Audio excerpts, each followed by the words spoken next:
Good morning class. हमने Faraday's first law of electrolysis पिछले lecture में कर लिया था। आज हम करेंगे Faraday's second law of electrolysis.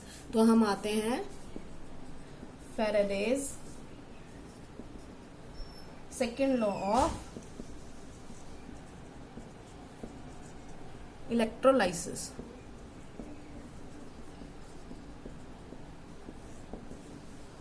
तो उन्होंने क्या कहा था कि देखो, सबसे पहले तो हमने फर्स्ट लॉ में तो क्या पढ़ा था कि किसी सॉल्यूशन में से अगर हम जितनी बिजली गुजारते हैं उतना अमाउंट डिपॉजिट होता है।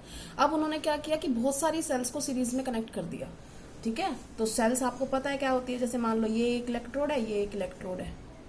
थोड़ा मोटा बना देती हूँ ताकि कंफ्यूज ना हो। ये एनोड, ये कैथोड। ठीक है ना।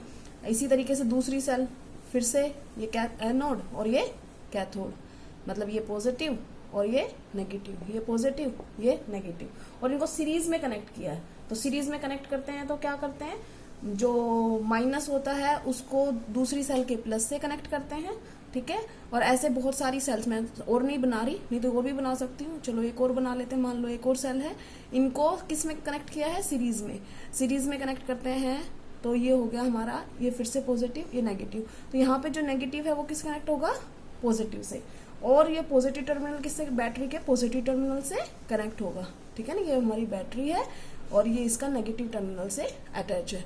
तो इस पे नेगेटिव चार्ज, इस पे पॉजिटिव, और इस तरीके से ये जो कनेक्शन दिखाया है ये सीरीज में कनेक्शन है। तो यहाँ पे अलग अलग टाइप के सॉल्यूशन उन्होंने लिए। जैसे एक में कॉपर सल्फेट का देखा, एक में AgNO3 का देखा, एक में मान लो जिंक सल्फेट का देखा।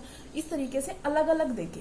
तो ये सब में उन्होंने क्या कंक्लूजन निकाला, कंक्लूजन निकाला कि जब बराबर क्वांटिटी इलेक्ट्रिसिटी की सब में पास की जाती है, क्योंकि हम जब सीरीज में कनेक्ट करेंगे तो करंट की जो वैल्यू आएगी वो तीनों के लिए सेम आएगी। ठीक है, तो when the same quantity of electricity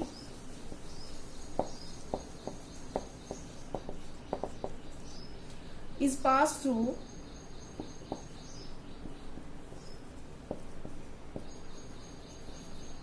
solutions of different electrolyte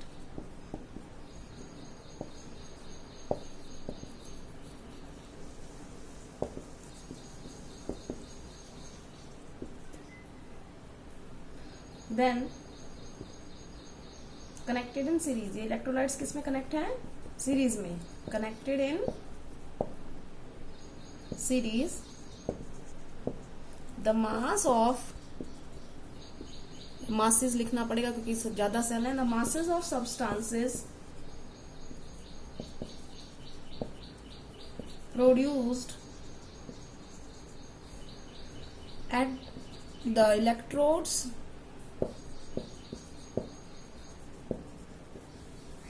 are directly proportional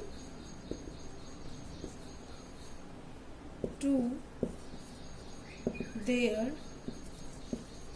equivalent mass या वेट। अगर आपने इक्विवेलेंट वेट नहीं पढ़ा तो इक्विवेलेंट मास पढ़ा होगा, आप इसको इक्विवेलेंट मास कर सकते हैं। ठीक है ना। तो अब इसने ये पूरा समझाने का मतलब क्या है, जैसे फॉर एग्जांपल आपकी ये जो सेल है, इसमें मान लो हमने ले लिया कॉपर सल्फेट सॉल्यूशन है। यहाँ पर मान लो हमने ले लिया AgNO3 सॉल्यूशन, और मान लो यहाँ पे ले लिया हमने जिंक सल्फेट सॉल्यूशन। तो यहाँ पे कितना कॉपर डिपॉजिट होगा, इस पे कितना सिल्वर डिपॉजिट होगा, इस कैथोड पे कितना जिंक डिपॉजिट होगा, ये किस बात पे डिपेंड करेगा कि उनका इक्विवेलेंट मास कितना है। ठीक है, क्योंकि जब तीनों के अंदर से, तीनों को कनेक्शन में क्या किया है, डिफरेंट डिफरेंट टाइप के इलेक्ट्रोलाइट्स हैं। इसमें भी डिफरेंट है, इसमें भी डिफरेंट है, इसमें भी डिफरेंट है। क्वांटिटी ऑफ इलेक्ट्रिसिटी तीनों में सेम है, क्योंकि हमारी जो ये कनेक्शन है ये कौन सा है, सीरीज में। और सीरीज में जब हम कनेक्ट करते हैं तो सबके अंदर क्या आता है, सेम करंट की वैल्यू आती है। तो तीनों में से सेम गुजारा गया, फिर भी डिपोजिशन अलग अलग आया है। ठीक है, क्योंकि आपने पहले लॉ में क्या पढ़ा था कि जितनी क्वांटिटी ऑफ इलेक्ट्रिसिटी डाली जाएगी उतना मास डिपॉजिट होगा, लेकिन इन तीनों में अलग अलग हो रहा है। इसका मतलब क्या है कि क्वांटिटी ऑफ इलेक्ट्रिसिटी अगर सेम कर दी जाए तो फिर मास डिपोजिशन डिपेंड करता है किसके ऊपर, इनके इक्विवेलेंट वेट के ऊपर। ठीक है ना। तो अगर हम इसको लिखना चाहें थोड़ा सा शॉर्टकट में, तो फॉर एग्जांपल हमने 2 ही सेल ले रखे, एक कॉपर सल्फेट ले ली और एक AgNO3 ले ली। मान लो जिंक सल्फेट नहीं ले रहे, थोड़ा कंपैरिजन करने के लिए आसान हो जाएगा। तो हम क्या लिख सकते हैं, तो हम जो लिख सकते हैं वो लिख सकते हैं। फॉर एग्जाम्पल हम क्या कह रहे हैं कि हमारे पास कौन सी सीरीज में है, एक AgNO3 सॉल्यूशन प्लस में एक कॉपर सल्फेट सॉल्यूशन जो है सीरीज में हमारे पास, ठीक है ना। तो अगर अब same quantity if AgNO3 solution and copper sulphate solution, अगर हम पूरा ही लिख रहे हैं तो पूरा ही लिख लेते हैं। इफ AgNO3 सॉल्यूशन प्लस में copper sulphate solution connected in series, then if same quantity of electricity pass करेंगे तो क्या होगा, उसके किस पे डिपेंड करेगा। If same amount of electricity is passed, तो जो मास ऑफ सिल्वर डिपॉजिट होगा वो उसके डिपेंड करेगा सिल्वर के इक्विवेलेंट मास पे, ठीक है।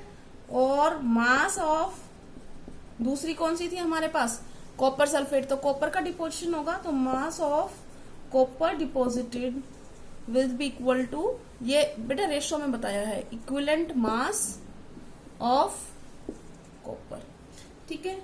इतनी बात समझ में आ गई। इसका मतलब क्या है कि हमारा जो अगर क्वांटिटी सेम करती जाए तो फिर वो दूसरे नंबर पे किस पे डिपेंड कर रही है, उसके इक्विवेलेंट मास पे। इतना आपको समझ में आ गया, ठीक है।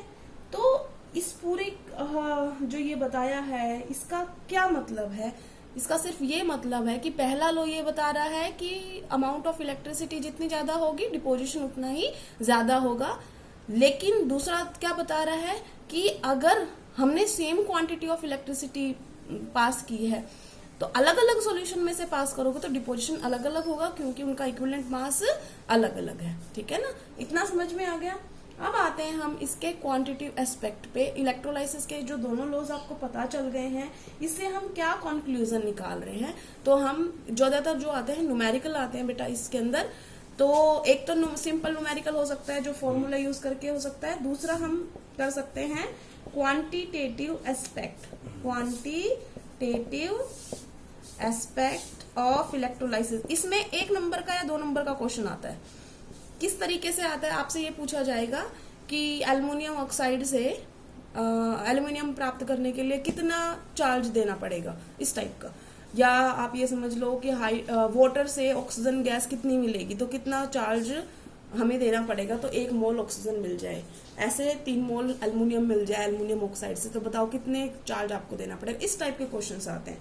तो उसको समझने के लिए पहले आपको ये समझना पड़ेगा कि जब भी हम कोई इलेक्ट्रोलाइसिस करवाते हैं, फॉर एग्जाम्पल हमने कोई भी करवाया, चाहे हमने मैग्नीशियम क्लोराइड लिया हो, चाहे हमने सोडियम क्लोराइड लिया हो, तो जब भी हम ये करते हैं तो एक होता है सोडियम डिपोजिशन और एक होता है क्लोरीन। अगर इसका Cl2 हमने डबल नहीं किया तो हम हाफ Cl2 लिख सकते हैं।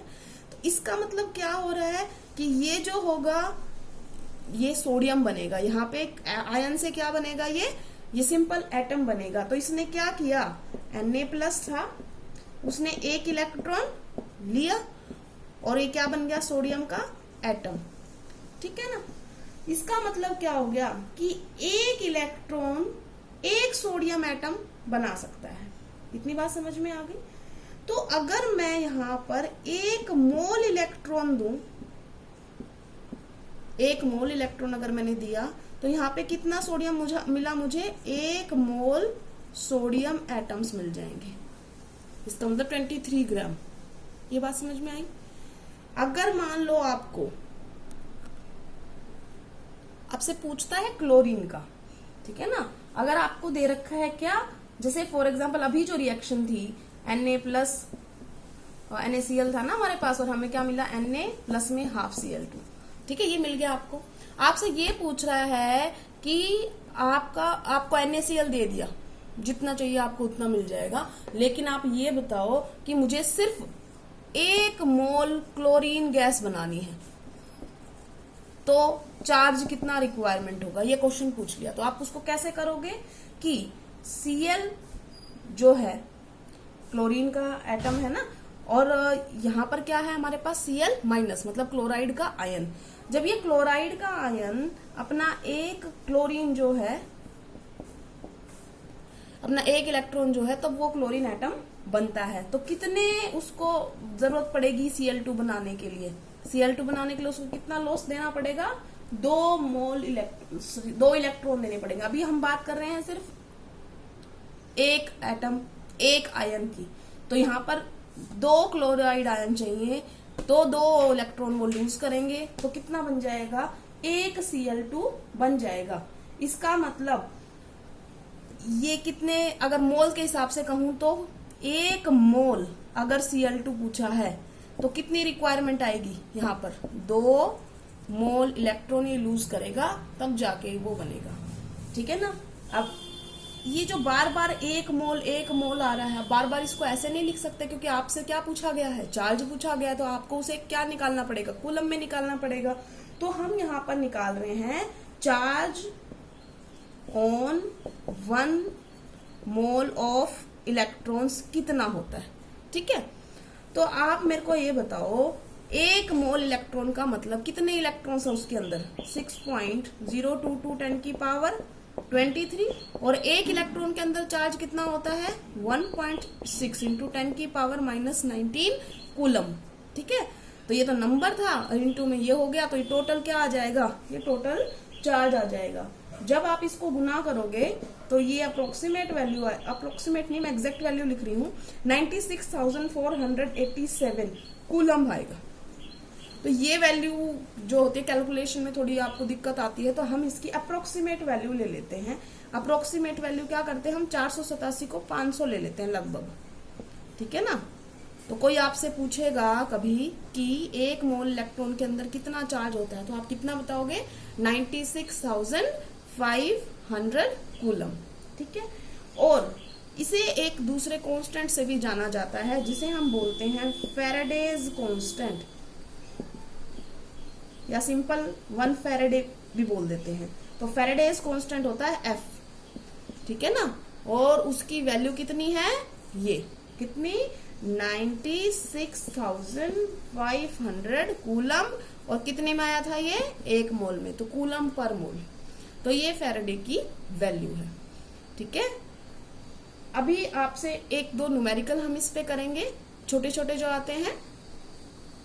हम एक छोटा सा न्यूमेरिकल कर रहे हैं अभी।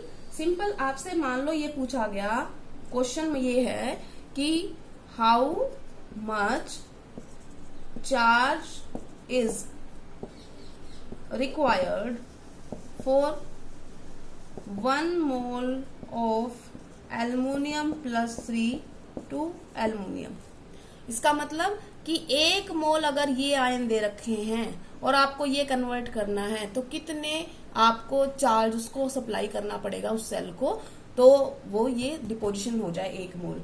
तो आपको पता है अब हम आंसर कर रहे हैं, एक जो एल्युमिनियम का आयन होता है ना, वो कितने इलेक्ट्रॉन लेता है? 3 इलेक्ट्रॉन। किस में कन्वर्ट हो जाएगा? एल्युमिनियम के एटम में। अब ये हमने सिर्फ एक आयन लिया था, अगर मैं इसे 1 मोल कर दूं, तो ये 1 मोल आयन जब एल्युमिनियम के 3 मोल इलेक्ट्रॉन्स के साथ कंबाइन करते हैं, तो आपका 1 मोल एल्युमिनियम बनता है। और आपसे पूछा क्या गया है कि जब 1 मोल एल्युमिनियम आयन प्रोवाइडेड थे, तो 1 मोल प्रोवाइडेड थे, तो कितना चार्ज आपने दिया? 3 मोल इलेक्ट्रॉन। ठीक है ना। तो अब कितनी क्वांटिटी ऑफ चार्ज आपने दिया है? 3 मोल इलेक्ट्रॉन्स। और आपको पता है 1 मोल इलेक्ट्रॉन का मतलब क्या होता है? फैराडे। तो 3 फैराडे आ गया।